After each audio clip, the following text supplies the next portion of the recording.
লোকসভা নির্বাচন যত এগিয়ে আসছে ততই বিজেপি ও কেন্দ্রের সরকারের বিরুদ্ধে সুর চড়াচ্ছেন তৃণমূল। কেন্দ্রীয় বঞ্চনা নিয়ে 2রা ফেব্রুয়ারি থেকে রেড রোডে ধর্নায় বসেছেন তৃণমূল সুপ্রিমো মমতা বন্দ্যোপাধ্যায়। রাজ্যে ইন্ডিয়া জোট ভেস্তে গিয়েছে, লোকসভায় রাজ্যে একা লড়ার ঘোষণা করে দিয়েছেন তৃণমূল সুপ্রিমো। তাই বিজেপি ও কেন্দ্রীয় বঞ্চনার বিরুদ্ধে সুর চড়িয়ে ইভিএম এ নিজেদের পক্ষে ভোট টানতেই কি মমতা বন্দ্যোপাধ্যায়ের এই ধর্না? এই কি বলছেন রাজনৈতিক বিশ্লেষক অর্কপ্রভ সরকার, শুনুন। বাংলায় বিজেপি বিরোধী ইন্ডিয়া জোট যে হচ্ছে না সেটা এক প্রকার নিশ্চিত হয়ে গিয়েছে। আর যত লোকসভা নির্বাচন এগিয়ে আসছে ততই কেন্দ্রের বিরুদ্ধে কিন্তু সুর চড়াতে শুরু করেছে রাজ্যের শাসক দল তৃণমূল কংগ্রেস। এবং এই যে কেন্দ্রীয় বঞ্চনা, 100 দিনের টাকা দেওয়া হচ্ছে না যে অভিযোগ আমরা দেখেছি, যে মাস চারেক আগেও অভিষেক বন্দ্যোপাধ্যায় রাজভবনের সামনে ধর্ণা দিয়েছেন এবং একই ইস্যুতে, সেই কেন্দ্রীয় বঞ্চনা, 100 দিনের টাকা আটকে রাখা, এই ইস্যুতে কিন্তু এবার খোদ তৃণমূল সুপ্রিমো মমতা বন্দ্যোপাধ্যায় দুদিন ধরে কিন্তু রেড রোডে ধর্নায় বসেছেন এবং সেখানে গোটা রাজ্য থেকে তিনি 100 দিনের যারা শ্রমিক রয়েছেন, যারা বঞ্চিত বলে দাবি করা হচ্ছে, তাদেরকে নিয়ে ধর্নায় বসেছেন। আর এই সমস্ত কিছু নিয়ে আমরা আলোচনা করব। আমাদের সঙ্গে রয়েছেন রাজনৈতিক বিশ্লেষক অর্কপ্রভ সরকার। অর্কদা, যেটা জিজ্ঞাসা করছি, এই যে ধর্না, আমরা এর আগেও দেখেছি রাজভবনের সামনে অভিষেক বন্দ্যোপাধ্যায় ধর্না দিয়েছেন, দিল্লিতে গিয়েছেন, আবার মমতা বন্দ্যোপাধ্যায় রেড রোডে ধর্নায় বসেছেন কেন্দ্রীয় বঞ্চনা নিয়ে। এটা কি লোকসভা নির্বাচনের আগে নিজেদের অবস্থানটাকে একটু স্পষ্ট করার জন্য?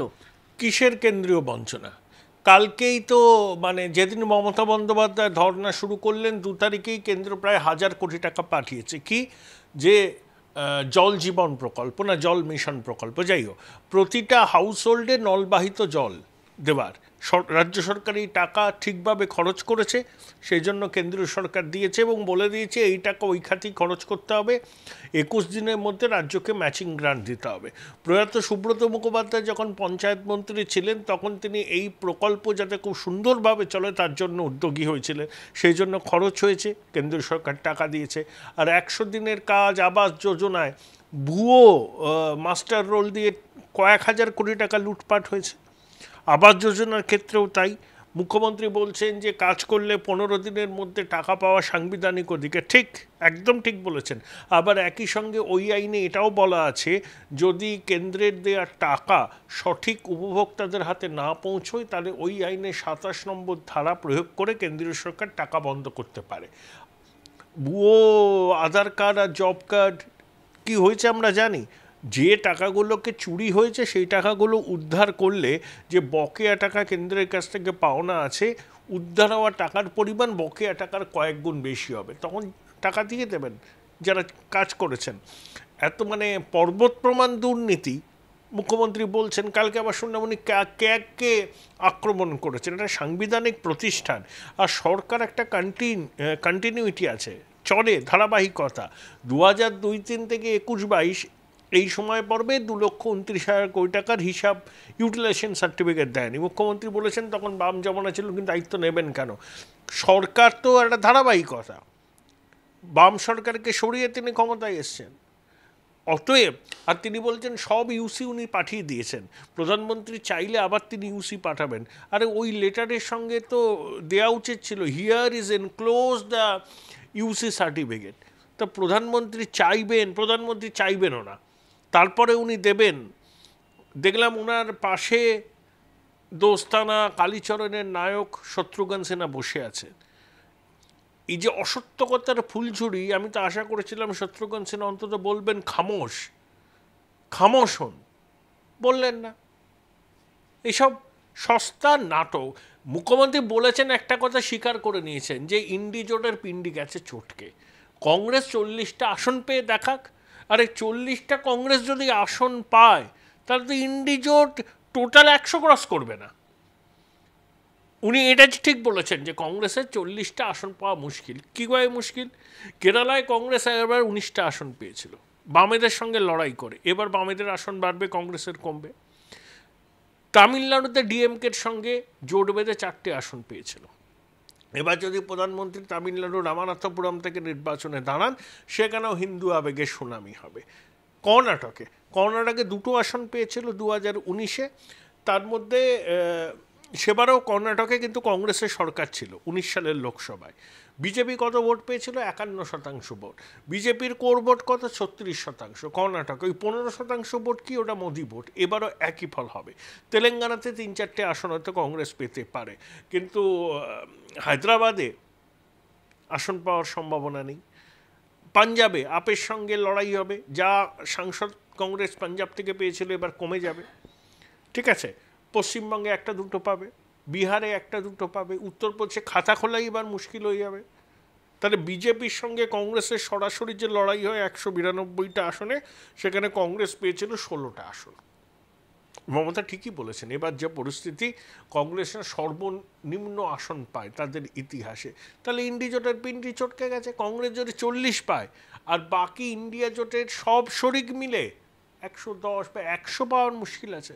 মমতা বন্দ্যোপাধ্যায়ের কী হয় দেখুন নির্বাচনী ফলাফল, পারবেন কি উনি 22টা আসন ধরে রাখতে? দেখুন।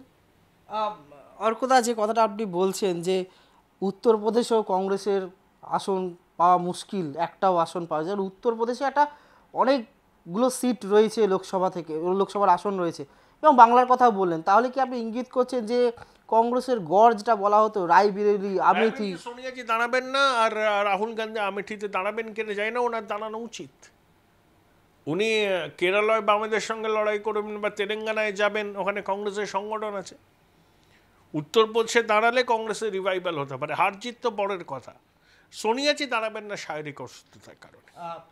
আপনি যে কথাটা বলছিলেন যে এই যে মনরেগার টাকা দুর্নীতি, যেটা বলছেন যে যেটা কেন্দ্র সরকার থেকেও বারবার বলা হচ্ছে যে হিসেব দিতে হবে যে টাকা কোথায় খরচ হয়েছে, কিন্তু আমার প্রশ্ন হচ্ছে একদম যারা নিচু স্তরের মানুষ, যারা একদম দিনমজুর, এই শ্রমিক, তাদের মধ্যে কি এই প্রভাবটা পড়বে? তারা কি আদৌ এটা বুঝতে পারছেন যে বলছে তৃণমূলের, তা তো লোকালি তৃণমূলকে দেখছে, সেখানে তৃণমূলের লোকদের বলছে টাকা দাও। সেই জন্যই মমতা বন্দ্যোপাধ্যায় নাটকটা করছেন ওখানে বসে। হ্যাঁ, যে টাকা চুরি হয়েছে সেই টাকা উদ্ধার করলে সবাইকে টাকা দিয়ে দেওয়া যাবে, অ্যাডভান্স পেমেন্ট করা যাবে। এটা তো হতে পারে না যে টাকার হিসাব না দিয়ে আবার টাকা চাওয়া, হতে পারে না। কিন্তু একটা জায়গায় এই কেন্দ্র এবং রাজ্যের যে এই দোটানা, কেন্দ্র বলছে হিসাব দাও, রাজ্য বলছে টাকা দিচ্ছে না, সেই জায়গায় কি সাধারণ মানুষ সাফার হচ্ছে না? সেইটাকে একটা প্রভাব পড়বে না? সে তো কিছু হচ্ছেই। সাধারণ গ্রামের মানুষ বলছে, যারা স্থানীয় মাতব্বরদের দেখছে তাদেরকে জিজ্ঞেস করছে, তোমরা তো সরকারে আছো, তোমরা কেন টাকা দিচ্ছ না? ওটা রাজ্য সরকারের পঞ্চায়েতের প্রতিনিধিদের এই প্রশ্নের মুখে পড়তে হচ্ছে, কেন্দ্রীয় সরকারের নয়।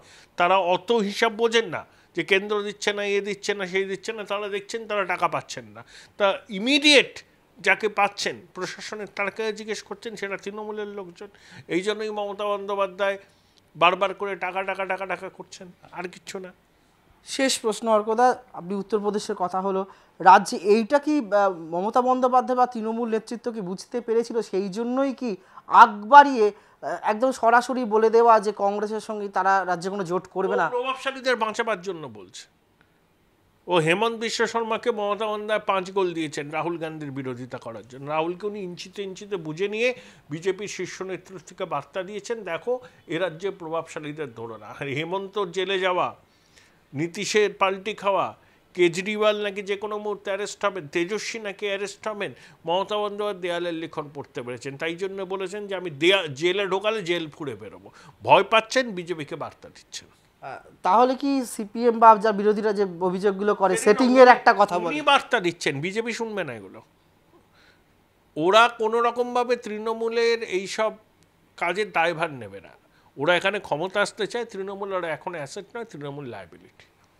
আমরা কথা বলছিলাম বিশিষ্ট রাজনৈতিক বিশ্লেষক অর্কপ্রভ সরকারের সঙ্গে। তিনি যেটা পরিষ্কার বলছেন যে তৃণমূলের দায় কোনোভাবেই বিজেপি নেবে না, এবং এই 100 দিনের টাকার যে বঞ্চনা, কেন্দ্রীয় বঞ্চনা, আবাস যোজনার যে বঞ্চনার অভিযোগ বারবার তৃণমূল নেত্রী এবং তৃণমূল নেতৃত্ব করছেন কেন্দ্রের দিকে, বিজেপি সরকারের দিকে, তার কোনো প্রভাব কিন্তু 24-এর ভোটে পড়বে না। কারণ সাধারণ মানুষ প্রশ্ন করছে কিন্তু স্থানীয় নেতৃত্ব বলতে তৃণমূল নেতৃত্বকে, ফলে এর প্রভাব কোনোভাবেই তৃণমূলের পক্ষে যাবে না, এই যতই ধর্ণা করুক। এবং উত্তরপ্রদেশ তো বটেই, রাজ্যেও কিন্তু বিজেপি বিরোধীদের ফল খুব একটা ভালো হবে না, সেটাও তিনি মনে করছেন। এবং যেটা তিনি সবথেকে বড় আশঙ্কা করছেন যে কংগ্রেসের ইতিহাসে এবারের লোকসভা নির্বাচনে সবথেকে কম আসন না কংগ্রেস পায়। ক্যামেরায় সূর্যশঙ্কর অধিকারীর সঙ্গে রিমিক মাঝি, ট্রাইব টিভি, কলকাতা।